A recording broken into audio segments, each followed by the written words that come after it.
Hey YouTube, it's JP Dillon. Today we're going to look at an old Kenmore model 124-8055. This is basically a rebadged Dyna Mimar high velocity air circulator. And this is apart from the regular videos. This has been serviced. I've already lubricated the motor. It's got a really nice bearing on it. It spins really well. It moves a lot of air.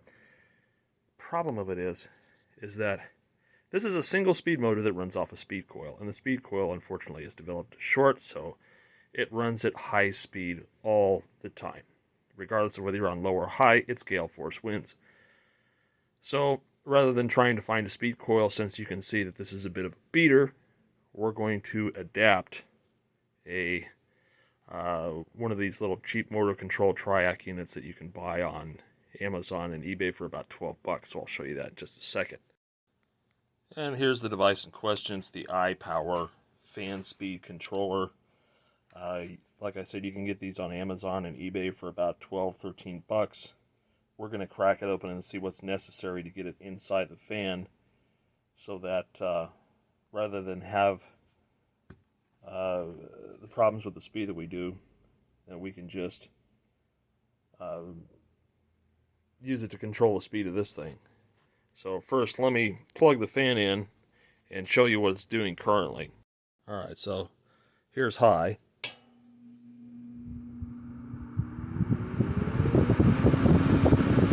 Yeah, so it's like gale force winds right now. And it used to be that would reduce the speed to about half, but now it only cuts at about maybe 15%. So yeah, that doesn't work for me. So let's plug it into the little speed controller box and see what the difference is. Okay, so I got the fan on high and I got the box plugged in, so let's turn it on and see what it does. It's full speed again. Turn it down a bit.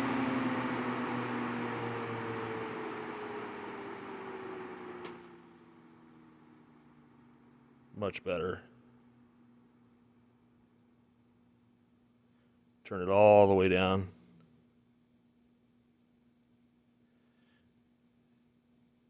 That's a little bit too low. Like, I'd be happy with that. But usually there's adjustments inside of these things that you can cut down the lowest speed and change it. So it's more like this, because this is kind of what it used to be on low. Now the drawback to the Triac is you can hear the Triac duty cycle, the buzz in the motor, and you want to be careful that the motor doesn't go too slow because it will hurt it. But yeah, let's get the Triac box apart and take a look at the innards, and then see how we're going to get it inside. So there's not much to this. There's a couple screws that hold it together.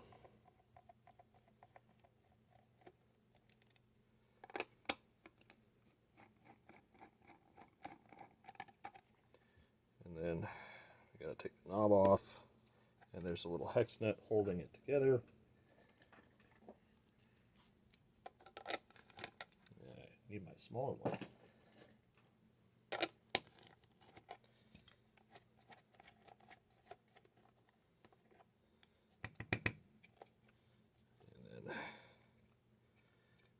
These are usually glued around the edges, so you got to kind of pop them open. Yep.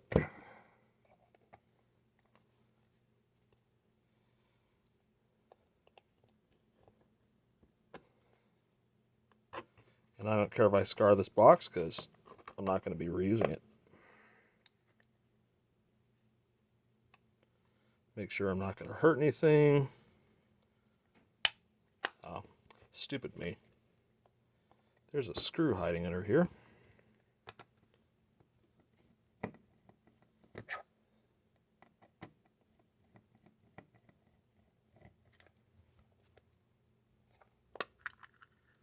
All right. And so what we're going to do is unwire, or unsolder the wires here.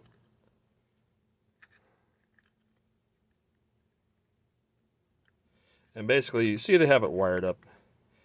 You've got the neutral, or you got the hot, which goes right to the outlet. So, you know, that pretty much changes, stays the same. And then you have the neutral, which is going into the board, and then goes through the Triac controller, adjusted via the potentiometer, and then goes out again. And ground just goes to ground, but I don't have to worry about that, so whatever. So in order to clear this, we have to desolder the wires holding it in, and this is always fun to do without a means to hold this down, so bear with me here.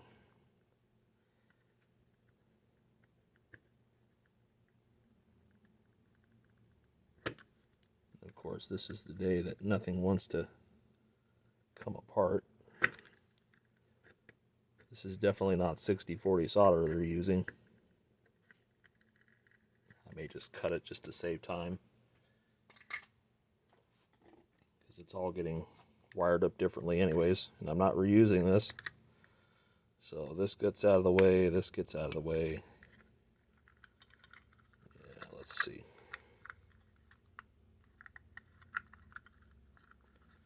Pull our little board out. And I'm just going to cut this because, again, we're not going to need it.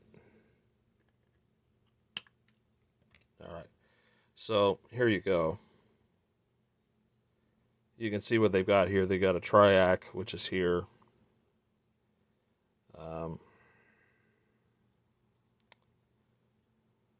This goes into the board, goes to the Triac, and then it's also put through a potentiometer here, which then controls the gate of the Triac. You've got some fixed resistors, and this is usually the potentiometer that determines the minimum speed, so we're probably going to tweak that a little bit. And then it's just a matter of mounting this up. Now what we have to make sure is that the body of the potentiometer is not at any AC potential, and if so, we may have to find a different way to mount this and isolate it, because obviously you don't want the body of the fan at some kind of neutral potential. That would be bad juju. And this is a positive temperature coefficient thermistor, which I forget what they use that for, probably to control inrush or something like that. Anyways, so now that we know what we're working with here, let's get the fan open and see how we're going to mount it up. So getting these open is fairly straightforward. There's just a bunch of screws that hold the bottom plate on. We'll take our flathead screwdriver and rotate this.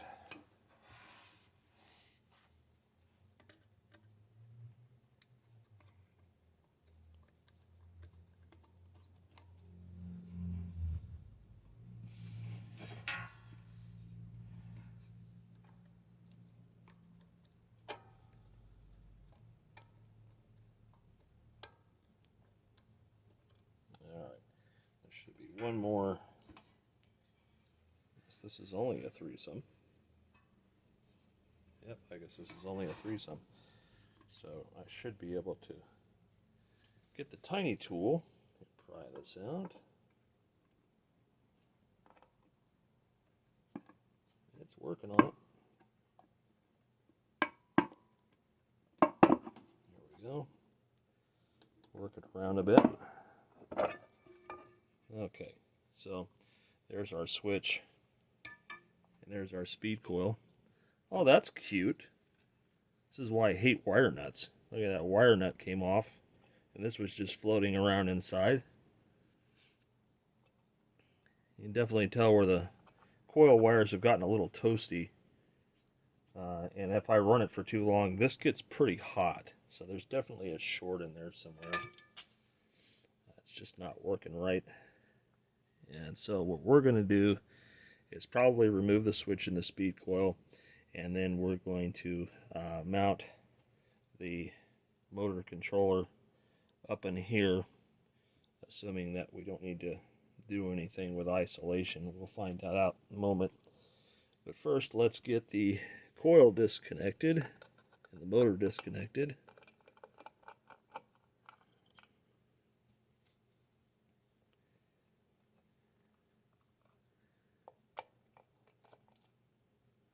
That's our incoming AC.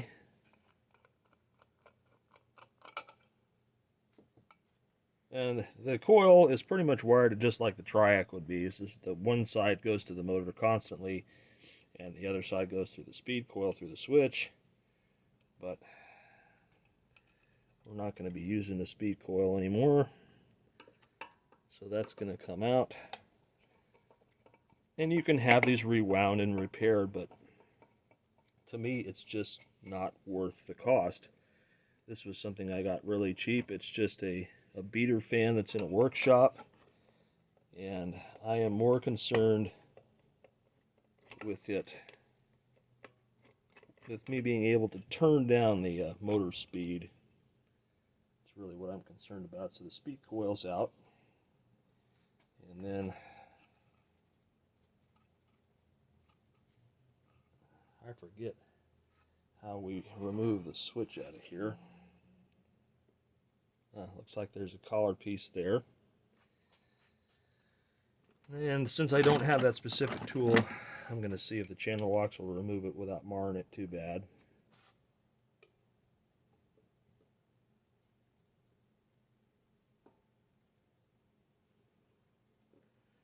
Just got to be real patient.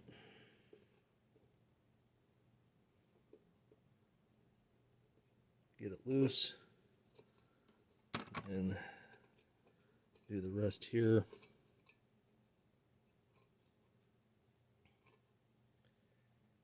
Flip this back over. And this is still a perfectly good switch, so I can use this for something else. Although given the hole there, I may have to mount this differently. Let's see how well this will fit in here.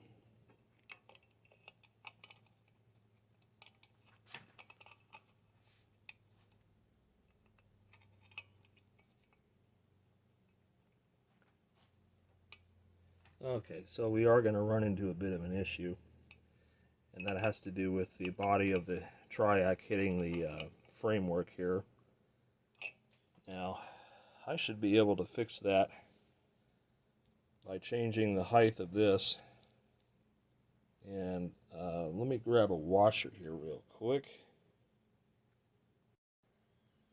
So what I'm going to do is put the original retaining nut down and back it down here, so we just have threads protruding from the hole.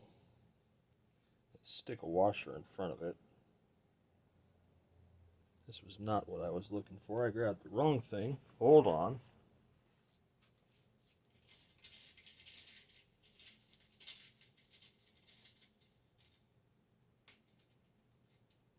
I guess this will do for now.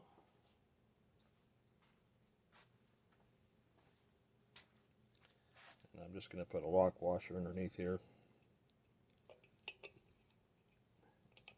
That changes the altitude of the board and keeps it off of there. I need to lower it just a little bit, just so that we can get proper thread protrusion through the framework. Much better. And we got it up top. So let me mount this real quick and I'll show you how it turns out. Alright, I think I got the spacing right.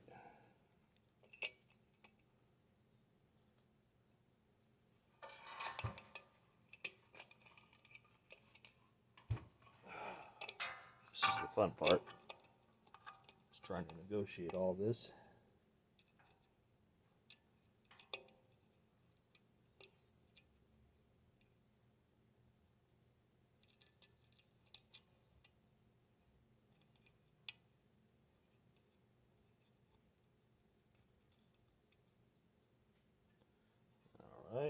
So there's a basic mock-up there. And that I'll put the knob on there, and that'll stick out there. So it's just a matter of getting it secured and wired up right. Let me see if I can adjust the positioning of this a little bit, just so it looks a little bit nicer.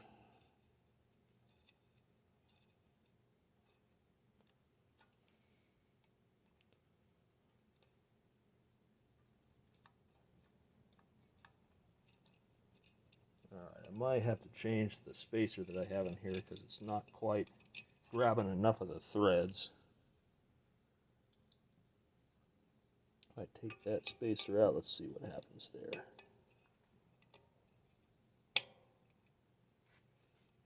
Yeah, then we run into that. Alright, so let me change spacers again. Let me see if I can get this a little bit better.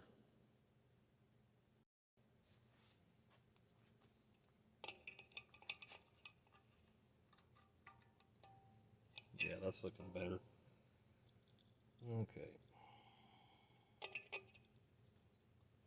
Like I said, my goal here is to mount this safely without any probability that there's going to be conductivity. And let's put the washer up top. Bear with me a moment. Let me get this secured in place.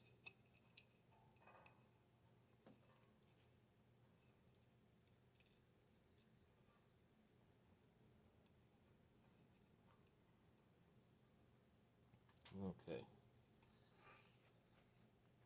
So it's looking pretty good. Now I just need to hold this and tighten that nut. I'm not sure if I can do it. Well, maybe I can. I think I got enough room for the tool underneath there. And bear with me a second, because I have to hold this board while I tighten this down.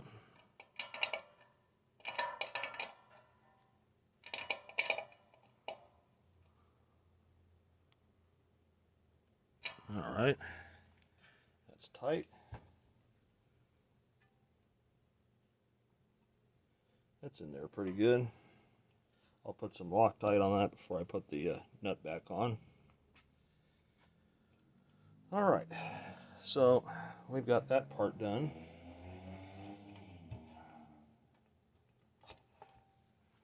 Now what I need to do is to actually wire up the fan. Oh, and of course the important thing is to make sure that the potentiometer is not at the body of the fan itself. And I'm just going to take my continuity meter here, and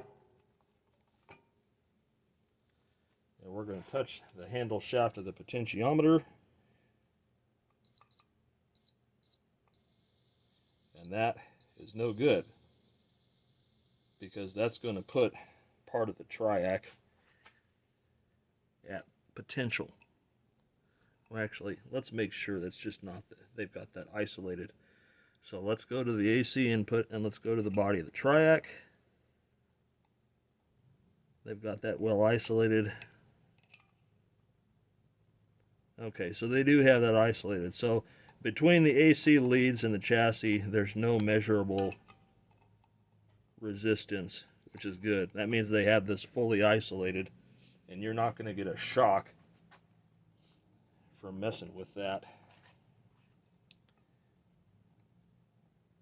And if I touch the handle of the potentiometer, we're good there. Alright, so just a safety measure, because you obviously don't want to touch this fan and get a nice healthy shock. That would be a bad thing. Okay, so now what I got to do is wire it up. So let's get cracking on that one.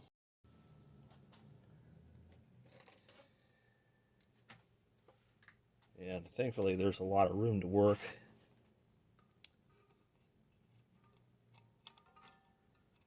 I'm just going to grab a hold of these wires here and pull them as I unsolder them.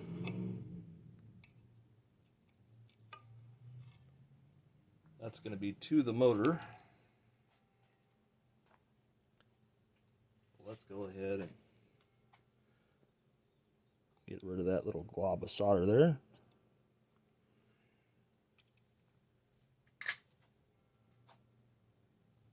And as far as that, since the old rig has eyelets, we're going to remove the eyelet and strip this back a little bit.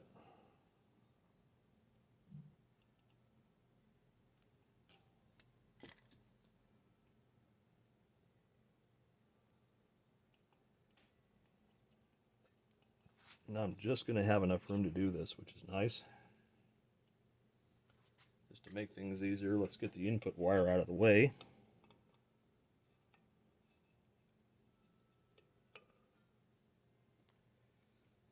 And again, we'll get this out of the way.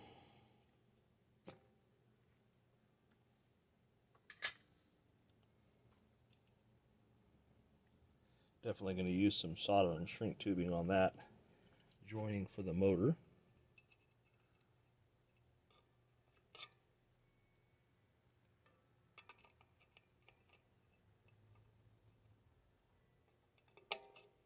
Put the wire through the eyelet there, and we'll solder that up.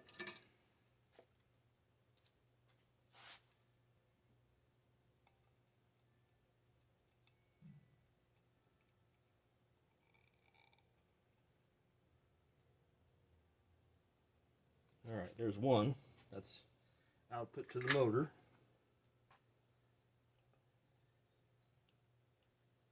And let's see here. We'll get the input to the motor. I'll do a fresh cut on this one.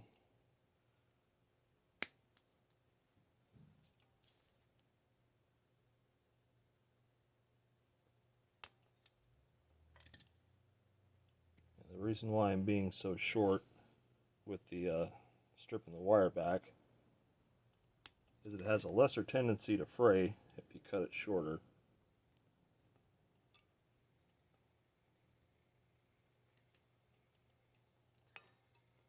And let's see here, that lead's actually longer, so scratch that. Let me use this, trim off this, feed this through, and then we'll attach the other lead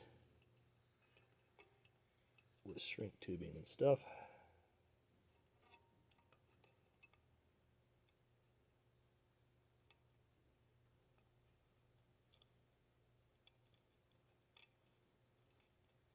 And there's always going to be one that's going to fight you. This is definitely one of those ones that's going to fight me.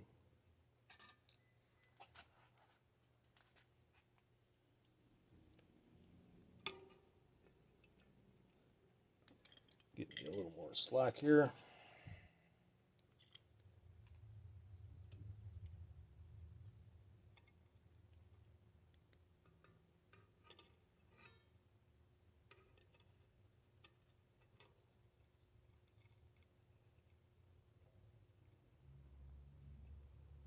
Trying to get in there. There we go.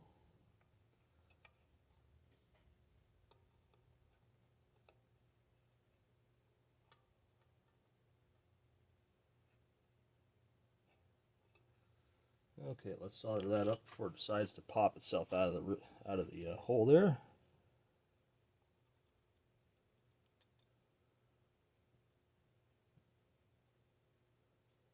I don't know what kind of metal they're using for the foil traces on these boards, but they do not like solder.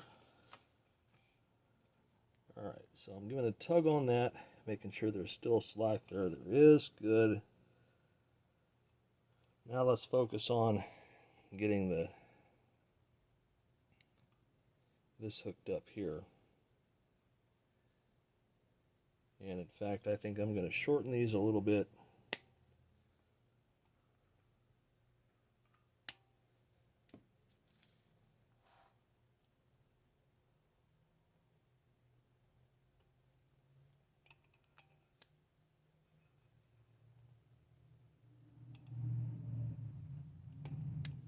All right. That's about right there. Okay. Let me get some shrink tubing. And I'm just going to cut a little piece here, about 3/4 of an inch. Slide it on there.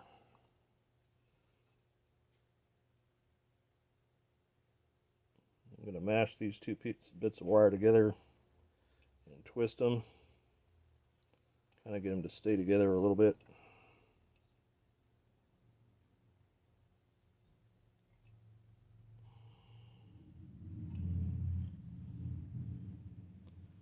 And of course, it doesn't want to cooperate with me today. I'm going to solder those two together, and then we'll cover it with the heat shrink.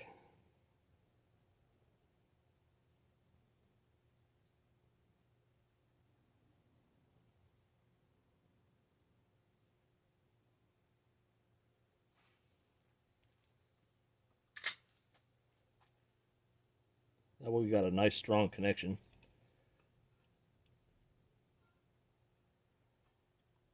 And let me get the heat gun and then we'll shrink that down.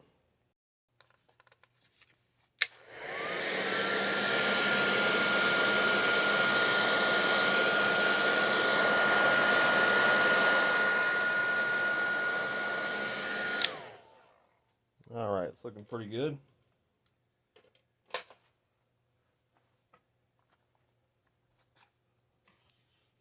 So far, that's turning out nice.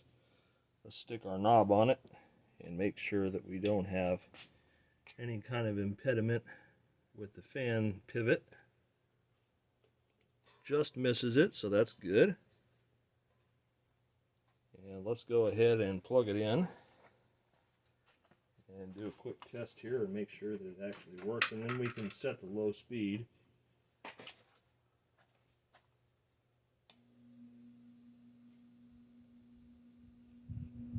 Alright, good. That tells me that it's working okay. So now what I want to do is set the low speed. And you saw that little adjustment potentiometer there on the bottom. This might be a little bit tricky to do here. I think I'm just going to prop this like so. And then let's see if I can put another prop in front of it to hold it up, because it definitely wants to fall over.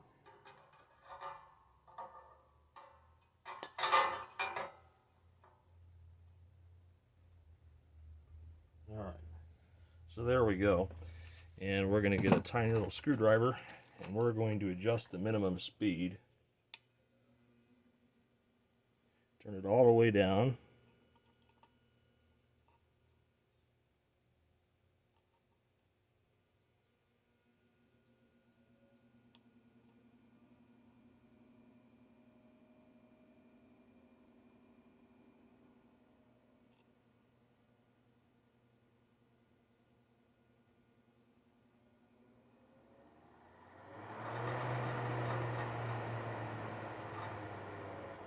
Making sure I have a good range of speed here.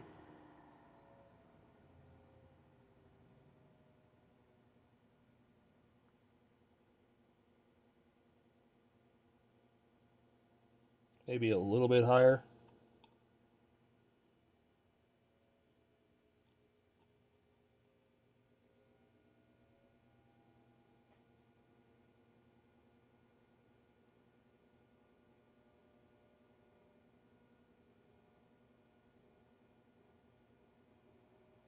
Yeah, it's too high. That's about right. Very light breeze.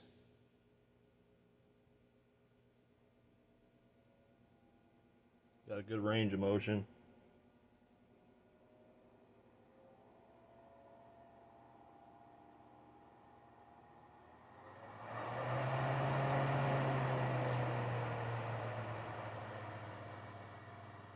You get it right, it'll hold itself up. Of course, now it's too high.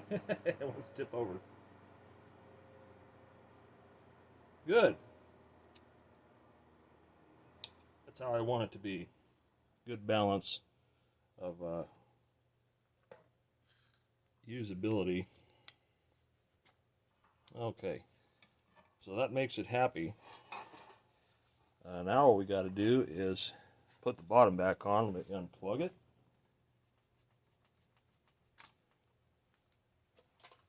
We'll get the bottom back on this thing.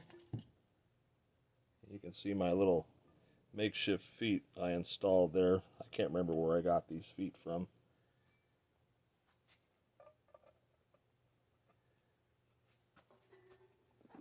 Fun part is getting this back together.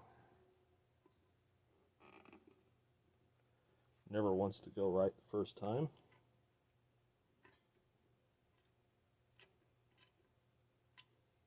Got to line up the holes here.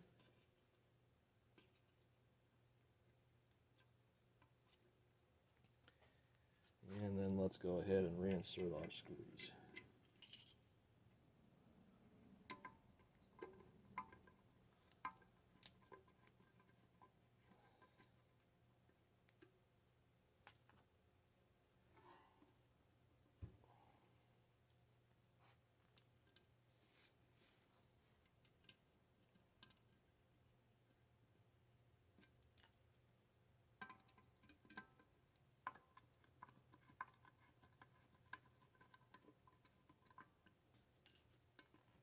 Alright, one more.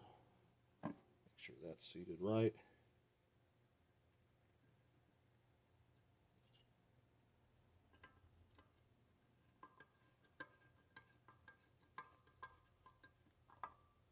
Okay, all back together. You reposition the camera. Alright, so there it is, all reassembled. I could turn it on, and if I want the gale force winds,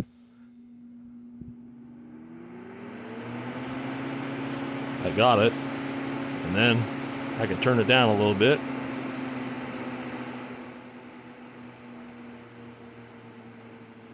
It's nice to have that complete variable speed. That's a little more reasonable. Turn it a little bit more.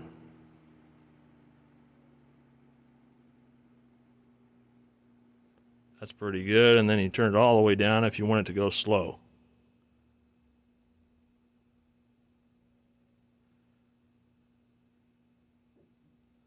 That's pretty decent. You still get the little hum of the Triac there performing the duty cycle. But I can live with that. That's just, again, this is a shop fan, so I'm not really too concerned about it being totally quiet. If you don't like the Triac buzz, then you have to look at things like VFDs and pulse width modulation, and that gets more costly. This is a cheap, effective way to give your old fan variable speed. And another thing to do is you want to run it for a while, and you want to keep an eye on the temperature of the motor, because some of these older motors do not like being run on a Triac at really low speed. It will actually hurt the motors. So be aware of that. This one, I'm going to check it again in about maybe 5 or 10 minutes running at a lower speed and seeing if it's going to heat up, but I think we're good to go. Also make sure that your Triac is rated.